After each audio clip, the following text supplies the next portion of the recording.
नमस्कार, मैं हूं श्वेता झा और आप देख रहे हैं आज तक ऑपरेशन अस्पताल। इस सीरीज के तहत हमारे संवाददाता शहर शहर का जायजा ले रहे हैं। दिल्ली से लेकर यूपी, मध्य प्रदेश, बिहार, झारखंड पहुंचे हमारे सहयोगी। देखिए बिहार के कुछ सरकारी अस्पतालों का हाल जो डरा देगा, आपको परेशान कर देगा।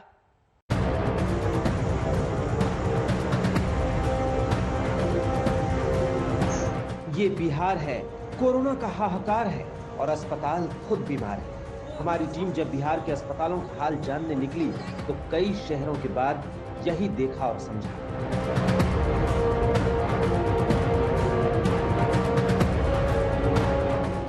पटना से रोहित सिंह और दिल्ली से गए आशुतोष मिश्रा की शहर शहर की रिपोर्ट देखिए और समझिए कि बिहार में स्वास्थ्य सेवाएं पहले ही दम तोड़ चुकी हैं। एक भाई अभी डेथ कर गए आपके? हाँ, और एक भाई अभी भर्ती हैं। कोई किसी को फोन किया होगा आपने? कुछ तो कोशिश की होगी कोई आए यहाँ पर देखने के लिए? फोन कोई नहीं उठा रहा है।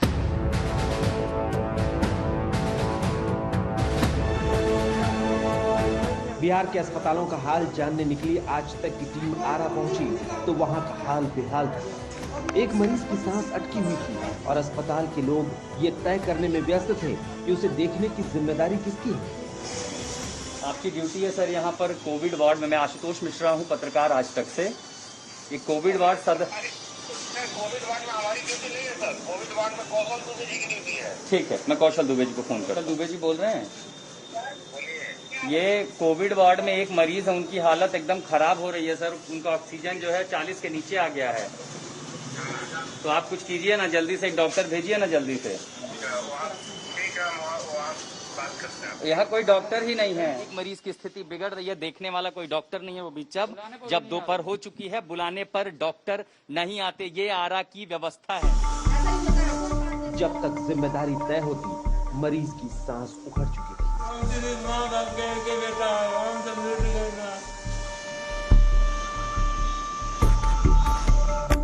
एक तरफ आशुतोष शहर शहर अस्पतालों का हाल ले रहे थे, दूसरी तरफ आज तक संवाददाता रोहित सिंह का भी मिशन अस्पताल जारी था।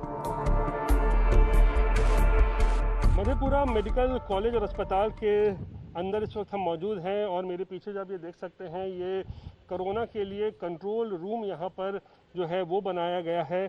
और कुछ ही दिन पहले नीतीश कुमार के आदेश पर इस पूरे अस्पताल को जो है डेडिकेटेड कोविड अस्पताल के रूप में जो है उसको घोषणा की गई थी। और यहाँ पर बताया गया कि 500 बेड्स जो है वो कोरोना के मरीजों के लिए जो है उसकी व्यवस्था कर दी गई है। 25 एकड़ में 800 करोड़ की लागत से तैयार इस अस्पताल पर कोसी और सीमांचल क्षेत्र के तकरीबन आधा दर्जन जिले के लोगों का जिम्मा है। लेकिन आज तक ने यहाँ आकर जो देखा वो बिहार के हेल्थ सिस्टम की पोल खोलने वाला था। पीएम केयर्स फंड के द्वारा यहाँ पर वेंटिलेटर दिया गया, लेकिन वेंटिलेटर काम नहीं कर रहा। जब अंतिम समय में मैं काफी जिद किया तो एनेस्थेसिया के डॉक्टर बोले वेंटिलेटर आप खुद खींच करके लाओ। मैं वेंटिलेटर खींच करके लाया। जब पाइपलाइन में लगाने की कोशिश हुई तो कहा गया कि पाइपलाइन काम नहीं कर रहा है। खुद मेडिकल सुपरिटेंडेंट ने स्वीकार किया कि अस्पताल में 500 बेड का इंतजाम तो है, लेकिन उसके लायक इंफ्रास्ट्रक्चर नहीं। 500 बेड पहले से यहाँ घोषित है, लेकिन 500 बेड के लिए हमारे पास इंफ्रास्ट्रक्चर जो मैन पावर होना चाहिए अभी तक नहीं दिया गया है। शुरू से ही अभी तक मेरे पास 102 बेड के लिए कोविड का हम लोग इलाज कर रहे थे। ऐसे 354 बेड कोविड के लिए घोषित था पिछले मार्च में, 2020 मार्च में, जिसमें 102 बेड अभी मेरा फंक्शनिंग है।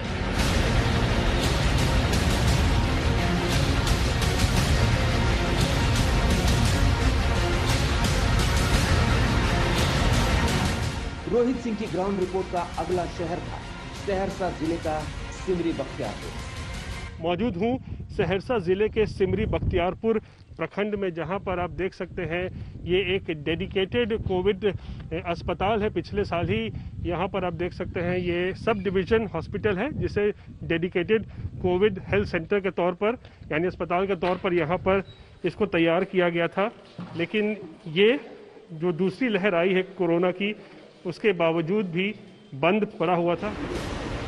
5 स्टार होटल की तरह चमचमाता कोविड अस्पताल, लेकिन एक भी मरीज नहीं, ताला बंद। क्या ये इलाका कोरोना से जंग जीत चुका है? अभी यहाँ पर टेस्टिंग कर रहे हैं। यहाँ उस तरह का गंभीर का लक्षण नहीं दिखाई पड़ा है। हम लोग डेली 10-12 पॉजिटिव यहाँ निकलता है, लेकिन उसमें लक्षण प्रकट होता है। वो हम आइसोलेशन में हम लोग उसकी निगरानी रखते हैं, डेली उससे फोन से बात करते हैं। यदि कुछ लक्षण डेवलप ज्यादा होता है तो हम लोग उसको जिला भेजते हैं। वैसे बातों बातों में बीडीओ साहब ने मान लिया कि डॉक्टरों की भारी किल्लत है, इसलिए पहले मरीजों को सहरसा के जिला अस्पताल रेफर किया जाता है, यानी इस अस्पताल की सेवा बैकअप के तौर पर। तो ये है बिहार के हेल्थ सिस्टम का असली रूप। ऐसे वक्त में जब राज्य में कोविड केस बढ़ रहे हैं, अस्पतालों की बदहाली डराने वाली है। आशुतोष मिश्रा के साथ रोहित सिंह, सहरसा, आज तक। बिहार के स्वास्थ्य मंत्री हैं मंगल पांडे। मंत्री जी के पास कोरोना पर दवा का पता नहीं, दावे तो भरपूर हैं। पटना के हमारे सहयोगी सुजीत झा ने मंगल पांडे से बातचीत की। क्या कहा मंत्री जी ने, सुनिए। बिहार में कोरोना की स्थिति लगातार गंभीर होती जा रही है। ये संक्रमण कहां रुकेगा, इसका कुछ पता नहीं चल पा रहा है। सरकार भी बेबस नजर आ रही है। हमारे साथ बिहार के स्वास्थ्य मंत्री मंगल पांडे हैं।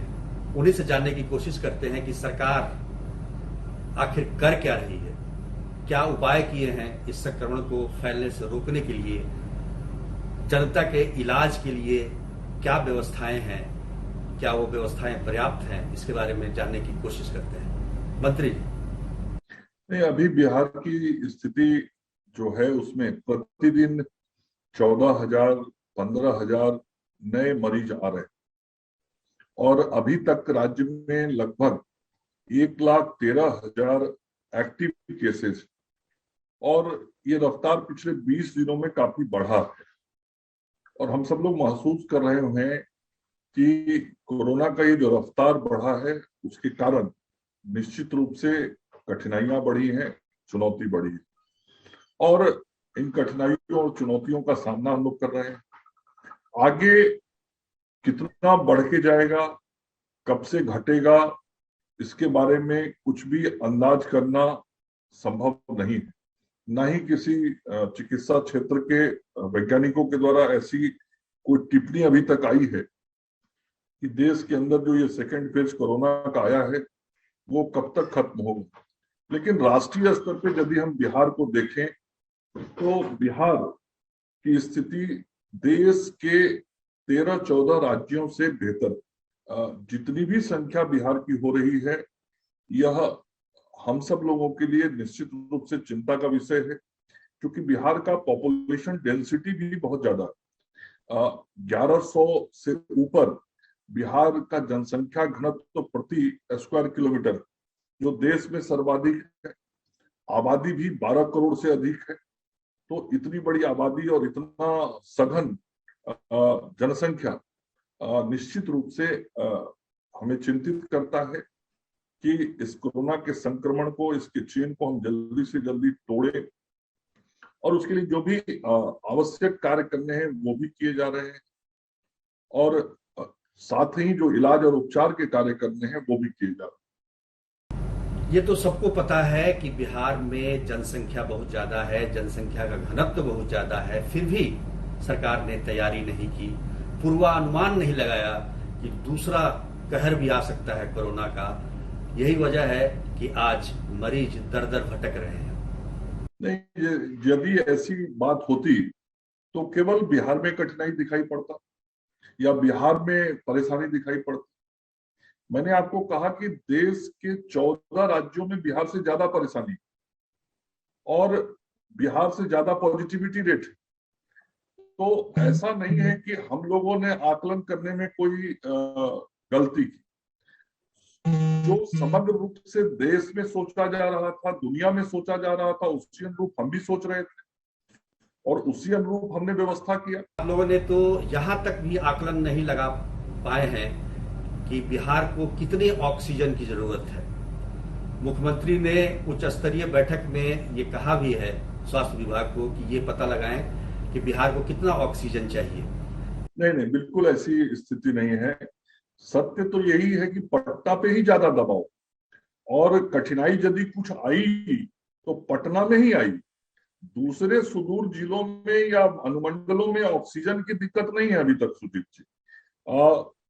7-8 दिन पहले पटना में जरूर 2-3 दिन तक मांग और आपूर्ति लगभग बराबर जैसा था, इसलिए थोड़ी कठिनाई महसूस सब लोग करते थे, लेकिन अब आपूर्ति हमारी बढ़ी है। बिहार का ही पड़ोसी राज्य है झारखंड, जहां से सरकारी अस्पतालों की हालत अगर आप देखें तो आप बेहाल हो जाएंगे, क्योंकि वो खुद बीमार है। हमारे सहयोगी आशुतोष वहां पर पहुंचे, चतरा धनबाद। तो अस्पताल तो थे लेकिन इलाज नदारद थी।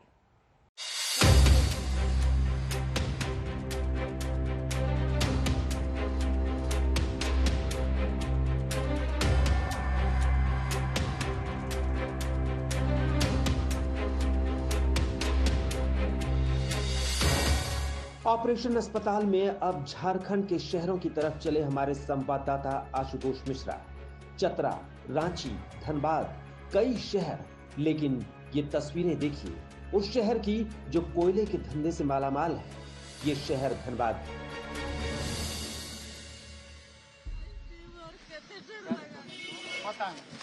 बहुत दिक्कत में है सर, दिनों में 8.5 साल से हम कुछ पल पल करके जिंदा रहे, और कल से कोई कैथेटर लगा दे रहा तो राइटिव लगा दे रहा। धनबाद के सबसे बड़े सरकारी अस्पताल में आंसू का सैलाब है। 100 बेड वाले हॉस्पिटल में कोरोना के तूफान का सामना करने की ताकत नहीं। मरीज वापस जा रहे हैं, मौतें हो रही हैं और सरकार से सवाल कर रही हैं।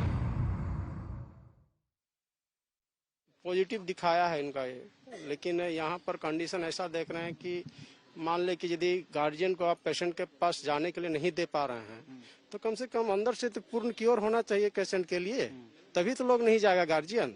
लेकिन यहाँ कंडीशन ऐसा है कि अभी हम गए थे उसका डायपर चेंज करने के लिए अंदर पीपी किट पहन करके, और उस कंडीशन में अभी जो सलाइन चल रहा था, सलाइन वो माथा के ऊपर टंगा हुआ है, आधा से अधिक सलाइन उसका बेड पर गिर गया।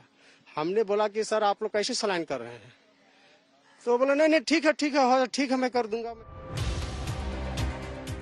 अस्पताल में मरीज ज्यादा, बेड कम पड़ गए तो बरामदा ही वार्ड बन गया। ना ऑक्सीजन, ना डॉक्टर, पता ही नहीं कौन नेगेटिव कौन पॉजिटिव।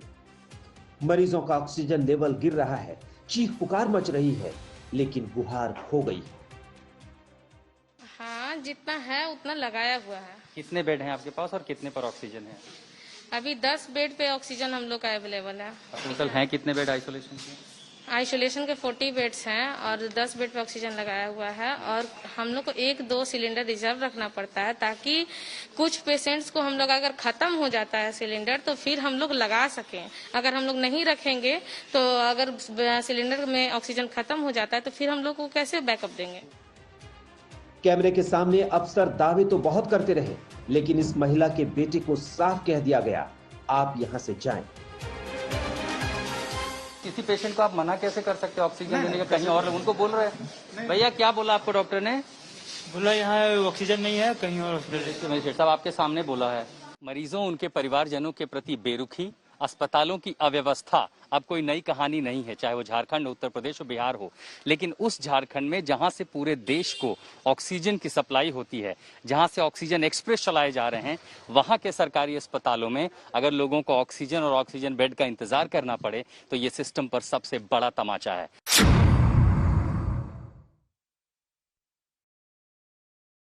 हमारे ऑपरेशन अस्पताल का दूसरा शहर है चतरा।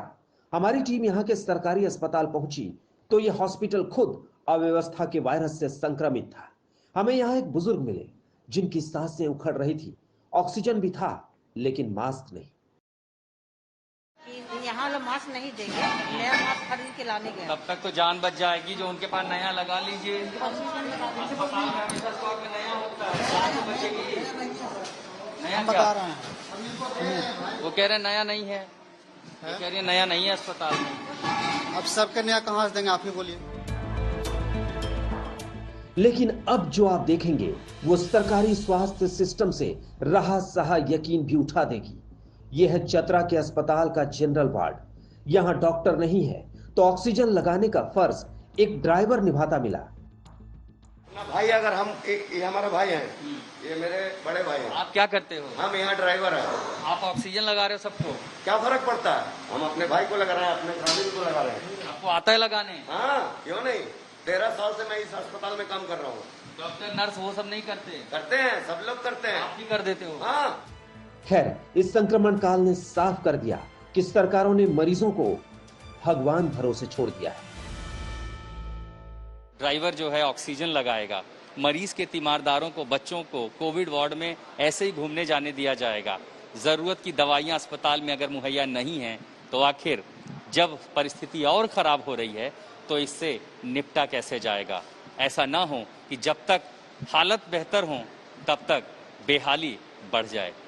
झारखंड के चतरा से संजय कुमार के साथ में आशुतोष मिश्रा, आज तक। जब हवा में वायरस के घुलने के दावे हो रहे हैं, एक्सपर्ट डबल मास्क लगाने की सलाह दे रहे हैं, तब वैक्सीनेशन सेंटर पर लोग एक दूसरे से बेहद करीब घंटों खड़े हो रहे हैं। कई जगह तो धक्का मुक्की तक हो रही है। ऐसे में सवाल ये है कि क्या टीका केंद्र अगली लहर की वजह बनने जा रहे हैं?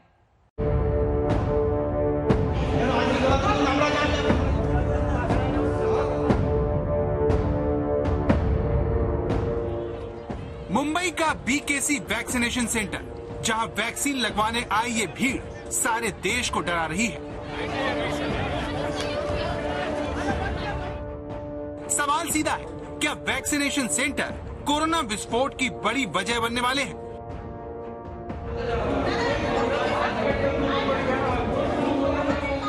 पश्चिम बंगाल का आसनसोल, जिसके ईएसआई अस्पताल में वैक्सीन खत्म होने पर हंगामा हो गया।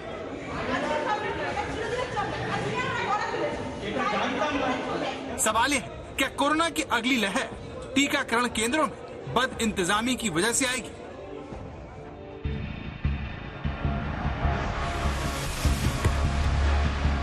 कोरोना की दूसरी लहर ने लोगों को वैक्सीन की ताकत का एहसास करवा दिया है।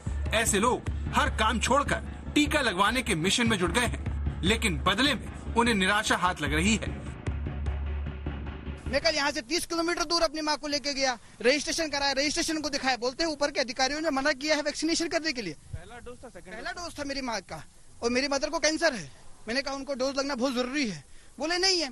वहां से उसके बाद मैंने BHL पिपलानी जो प्राथमिक स्वास्थ्य केंद्र है वहां का रजिस्ट्रेशन कराया। वहां गए तो ताला लगा हुआ है, बाहर लिखा हुआ है यहाँ पे वैक्सीनेशन ही नहीं है। क्या हो रहा है कुछ समझ में नहीं आ रहा है।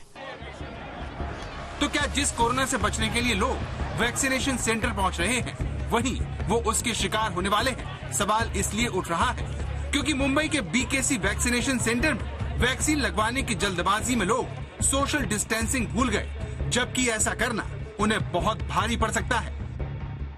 सोशल डिस्टेंसिंग का नियम मुंबई के दादर में भी टूटता मिला, जहां 45 साल से ऊपर के लोगों को वैक्सीन लगाई गई। लेकिन देखिए, वैक्सीन लगवाने की चिंता में लोग सामाजिक दूरी का नियम कैसे भूल गए हैं।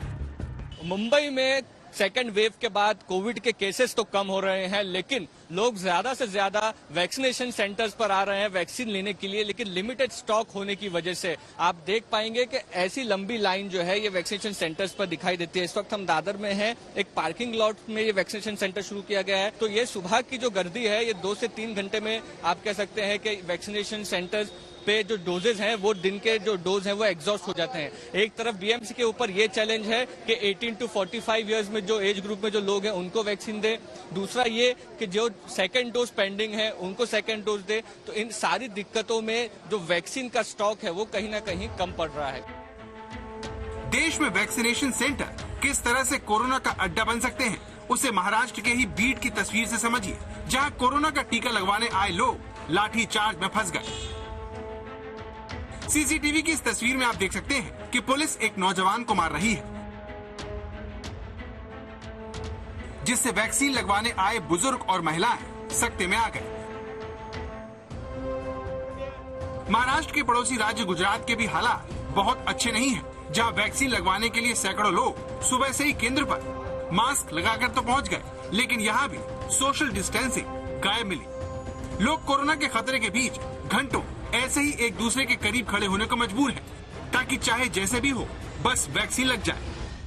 कोरोना की इस दूसरी लहर में वैक्सीन ही बचाव है। अब 18+ को लेकर वैक्सीन ड्राइव जो है वो शुरू हो चुका है। आपको दिखाते हैं, यहाँ पे लंबी कतार है। जो 18+ के लोग हैं उनके लिए ये कतार लगी हुई है। हालांकि अभी भी वैक्सीन का जो प्रक्रिया है वो शुरू नहीं हुई। जो स्टॉक हमने अंदर पूछा, उनके मुताबिक उनके पास आज 300 लोगों के लिए ही वैक्सीन का स्टॉक आया है, जिसमें से 100 जो है वो 18+ के लिए है और बाकी जो 200 का स्टॉक है वो 45+ और दूसरे डोज के लिए। वैसे में आपको दिखाते हैं, यहाँ पे जो भीड़ है, बड़ी तादाद में यहाँ पे लोग पहुंचे हुए हैं। हालांकि वैक्सीन ड्राइव जो है 10 बजने आए हैं, बावजूद उसके जो वैक्सीन का ड्राइव है वो अब तक शुरू नहीं हो पाया।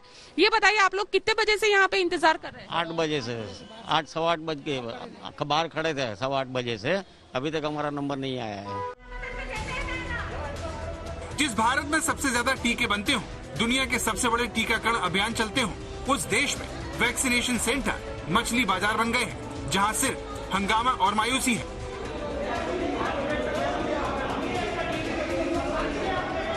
ये पश्चिम बंगाल का आसनसोल है, जिसके वैक्सीनेशन सेंटर में देश के बाकी दूसरे राज्यों की तरह उतनी ही अव्यवस्था है। सवाल ये है, क्या बंगाल में रैली और रोड शो के बाद वैक्सीन लगवाने का ये सरकारी कार्यक्रम कोरोना का संक्रमण फैलाने वाला है? तो देश में पहले लोग कोरोना का खतरा उठाते हुए वैक्सीनेशन सेंटर आते हैं, जहां प्रशासन को सोशल डिस्टेंसिंग का पालन करवाने की जरूरत महसूस नहीं होती। वैक्सीन की डोज के लिए जनता घंटों इंतजार करती है और फिर अचानक उन्हें टका सा जवाब दे दिया जाता है कि वैक्सीन खत्म हो गई है।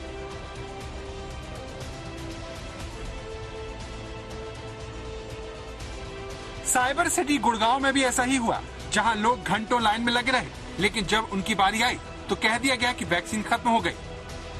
3 घंटे मैं लाइन में लगा हूँ, तो उसके बाद पता लगा कि डोज खत्म हो गई है।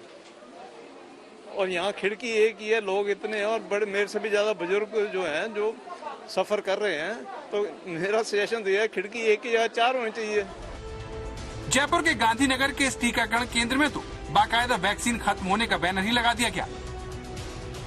राजस्थान में सरकार बार बार कह रही है कि वैक्सीन लगवाएं ताकि कोरोना से बचाव हो सके, पर ज्यादातर प्राथमिक स्वास्थ्य केंद्र और जो अन्य वैक्सीन के सेंटर्स हैं वहां पर वैक्सीन खत्म हो चुकी है। हम पहुंचे हैं जयपुर के गांधीनगर में स्थित इस प्राथमिक स्वास्थ्य केंद्र पर, जहां पर आप देख सकते हैं कि पहले ही नोटिस लगाया जा चुका है आउट ऑफ स्टॉक होने का, वैक्सीन खत्म होने की हवाला दिया जा रहा है और कहा जा रहा है कि वैक्सीन खत्म होने के कारण यहां पर फिलहाल वैक्सीनेशन नहीं की जा रही है। आप देख सकते हैं किस तरह से स्वास्थ्य केंद्र का जो स्टाफ है वो यहां पर खड़ा है। इनसे बात करेंगे। मैम, क्या स्थिति है इस समय वैक्सीन को लेकर? सर अभी खत्म हुई है 2-2:30 बजे। बैंक में एम्प्लॉय हूँ, तो अभी बैंक से ही आ रहा था कि वैक्सीन लग जाए तो ठीक है, लेकिन यहाँ के पता चला कि वैक्सीन ही नहीं है। जयपुर की तरह भोपाल के वैक्सीनेशन सेंटर भी वैक्सीन की कमी से 2-4 दिखे। भोपाल के तुलसी नगर टीकाकरण केंद्र पर 18 साल से ऊपर के कई लोग वैक्सीन लगवाने आए, लेकिन उन्हें मजबूरी में वापस लौटना पड़ा। कोरोना की दूसरी लहर ने सरकारों को हर मोर्चे पर बेनकाब कर दिया है, लेकिन सबसे दुख की बात यह है कि चाहे ऑक्सीजन सिलेंडर हो या फिर वैक्सीन की खुराक, जनता को इसे जुटाने के लिए कोरोना के खतरे के बीच छोड़ दिया गया है। मुंबई से मुस्तफा शेख, भोपाल से रवीश पाल सिंह, जयपुर से देवंकुर वधावन और अहमदाबाद से गोपी घांगर के साथ आज तक ब्यूरो।